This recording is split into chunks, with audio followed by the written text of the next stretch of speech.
សូមនិយាយថាទេចំពោះគ្រឿងញៀនគ្រប់ប្រភេទសូមចូលរួមគោរពច្បាប់ចរាចរណ៍ទាំងអស់គ្នាថ្ងៃនេះថ្ងៃស្អែកកុំឲ្យមានគ្រោះថ្នាក់ចរាចរណ៍និយាយភាសាចិនរាល់ថ្ងៃ每天说汉语 speak Chinese every day ជំរាបសួរពុកម៉ែបងប្អូនទាំងអស់គ្នាជួបគ្នាម្ដងទៀតហើយនៅក្នុងការសិក្សាភាសាចិនតាមរយៈ Channel Angkor Chinese School ថ្ងៃនេះយើងនឹងបន្តសិក្សានៅប្រយោគចំនួន4ទៀតបូករួមនឹងការសិក្សាពាក្យផងដែរនិយាយភាសាចិនរាល់ថ្ងៃភាសាចិននិយាយថា每天说汉语每天说汉语每天说汉语និយាយភាសាចិនរាល់ថ្ងៃSpeak Chinese every day មុននឹងចាប់ផ្ដើមសូមពុកម៉ែបងប្អូនទាំងអស់គ្នាកុំភ្លេចជួយ Like, Share និង Subscribe នៅ Channel របស់ខ្ញុំផងណាសូមអរគុណទុកជាមុននៅពេលនេះយើងចាប់ផ្ដើម开始请您说的慢些好吗请您说的慢些好吗请您说的慢些好吗តើអ្នកអាចនិយាយយឺតបន្តិចបានទេ Can you speak slowly 跟我来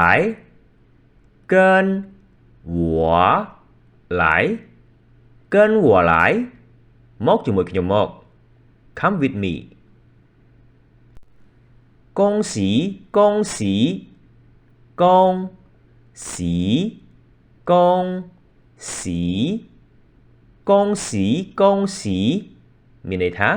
សូមអបអរសាទរ Congratulations 把它抓对把它抓对把它抓对មានន័យថាធ្វើវាឲ្យត្រូវDo it right បន្ទាប់ពីយើងបានសិក្សានៅប្រយោគទាំង4រួចជាបន្តទៅទៀតនេះយើងសិក្សាអំពីពាក្យឬក៏វិញ្ញាសាដែលមាននៅក្នុងប្រយោគទាំង4នោះវិញម្ដងពាក្យឬក៏វិញ្ញាសាភាសាចិនអានថា词汇词汇ពាក្យឬក៏វិញ្ញាសា请请មានន័យថាសូមអញ្ជើញឬក៏សូមអញ្ជើញ It means please to do something 您មានន័យថាអ្នកគឺជាពាក្យគួរសម You a polite word Sure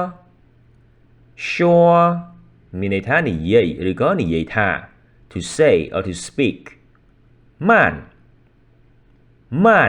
មានន័យថាយឺត Slow សៀ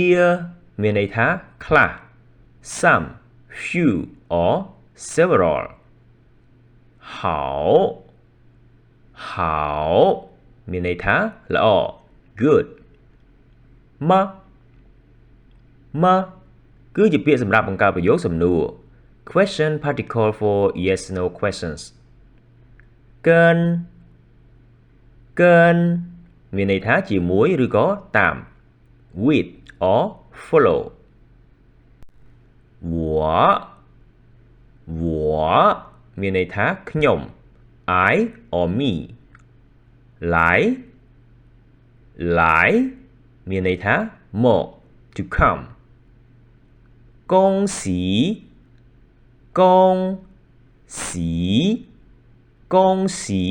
មានន័យថាអបអរសាទរ